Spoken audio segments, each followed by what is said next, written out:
त्या दिशेने कोस करत आहेत, गुलाल उधळून येऊ असा इशारा दिलेला आहे. काय सांगाल तुम्ही? नियोजन बैठक घेत आहे त्याआधी? नाही नाही, हे बघा की मागच्या वेळेस जेव्हा हे आंदोलन उभं राहिलं होतं तेव्हासुद्धा ते अशाच प्रकारच्या भाषेचा वापर करत होते आणि म्हणून तेवढ्याच प्रमाणामध्ये ओबीसी समाजाने सुद्धा एकत्रित येऊन राष्ट्रीय ओबीसी महासंघाच्या बॅनरखाली पूर्ण महाराष्ट्रामध्ये आम्ही आंदोलन उभं केलं होतं आणि आम्ही सरकारला सांगितलं होतं की बा कुठल्याही परिस्थितीत ओबीसीच्या आरक्षणाला धक्का लागता कामा नये, ओबीसीमधनं मराठा समाजाला आरक्षण द्यायचं नाही आणि सरसकट कुणब्यांची प्रमाणपत्र द्यायची नाही. अनेक दिवसाच्या आंदोलनानंतर सरकारने आम्हाला चर्चेला बोलवलं आणि चर्चेअंती आम्ही मांडलेले मुद्दे त्यांना लक्षात आल्यावरती सरकारने आम्हाला लिहून दिलेलं आहे की कुठल्याही परिस्थितीत आम्ही ओबीसीच्या आरक्षणाला धक्का लावणार नाही, ओबीसीच्या आरक्षणातनं आरक्षण देणार नाही आणि सरसकट कुणब्यांचे प्रमाणपत्र देणार नाही. तेव्हा माननीय एकनाथराव शिंदेसाहेब मुख्यमंत्री होते, फडणवीस साहेब उपमुख्यमंत्री होते, अजितदादा उपमुख्यमंत्री होते. आता फक्त असं आहे की मुख्यमंत्र्याची खुर्ची बदलली पण माणसं तेच आहे की आता फडणवीस साहेब मुख्यमंत्री आहे, माननीय एकनाथराव शिंदेसाहेब उपमुख्यमंत्री आहे, अजितदादा उपमुख्यमंत्री आहे. आणि म्हणून त्यांनी जो आम्हाला शब्द दिला होता, जे लिहून दिलं होतं, त्याच्यावर सरकार कालही ठाम होतं, आजही ठाम आहे आणि भविष्यातसुद्धा ठाम राहील याच्यावरती आमचा विश्वास आहे. परंतु कालपर्यंत आमच्या मनामध्ये काल परवापर्यंत जी शंका होती की खरंच आंदोलनकर्ते मुंबईकडे जातात किंवा नाही, ते काल मूर्तरूपात आलं आणि त्यांनी मुंबईकडे वाटचाल सुरू केली आणि सरकारमध्ये सुद्धा कुठेतरी हालचाली सुरू झालेल्या आहे.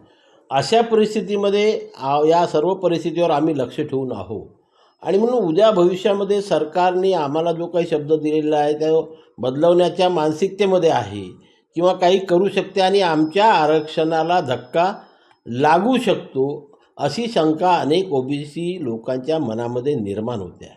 आणि मग समजा तशा प्रकारची वेळ आली तर आम्हालासुद्धा आमच्या संविधानिक आरक्षणाचं रक्षण करण्याकरता रस्त्यावरती यावं लागेल, जशास तसं उत्तर द्यावं लागेल आणि सरकारला नमवून आमच्या आरक्षणाला धक्का लावायचा नाही याच्यावरती ठाम राहायला सांगावं लागेल. पुन्हा एकदा आम्हाला त्याच्यावरती शिक्कामोर्तब सरकारकडनं करून घ्यावी लागेल आणि याच्याकरता म्हणून आपण कुठल्या प्रकारची व्यूहरचना करायला पाहिजे आणि आपल्या संविधानिक अधिकाराचं रक्षण करायला पाहिजे याविषयी लोकशाही पद्धतीने सर्व पदाधिकारी, सर्व हितचिंतक, आमच्याशी संलग्नित सर्व संघटना यांच्या पदाधिकाऱ्यांसोबत चर्चा करण्याकरता आजची ही सभा आहे आणि या सभेमध्ये आम्ही जो निर्णय घेऊ त्याच्यावरती पूर्ण महाराष्ट्रातील ओबीसी त्याची अंमलबजावणी भविष्यात करतील याकरता आजची सभा आहे. जसं तसे उत्तर देऊ म्हणता आहात तर आंदोलनाचा तुम्ही पण इशारा देत आहे का?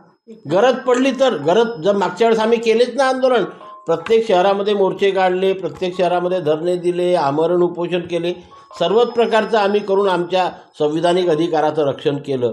ते रक्षण जे झालेलं आहे त्याला पुन्हा कायमस्वरूपी रक्षित करणं हे आमचं कर्तव्य आहे आणि त्याच्याकरता जी काही वेळ येईल तसंच उत्तर आम्हाला द्यावं लागेल. बैठकीनंतर मुख्यमंत्र्यांशी भेट किंवा चर्चा करणार आहात? गरज पडली तर मुख्यमंत्री आम्हाला बोलवतील. मुख्यमंत्री बोलवल्याशिवाय आम्ही स्वतःहून मुख्यमंत्र्याकडे जात नसतो, कारण आम्हाला जो शब्द दिला आहे आम्हाला विश्वास आहे की ते त्याच्यामध्ये बदल करणार नाहीत आणि जर त्यांना काही बदल करायचा असेल तर नक्कीच ते आम्हाला विश्वासात घेतल्याशिवाय करणार नाही. आणि अशाही परिस्थितीमध्ये त्यांनी जर आम्हाला केव्हाही कॉल केला की तुमच्या शिष्टमंडळ घेऊन मुंबईला या चर्चेला, तर आम्ही जायला तयार आहोत आणि त्यांच्याशी चर्चा करू.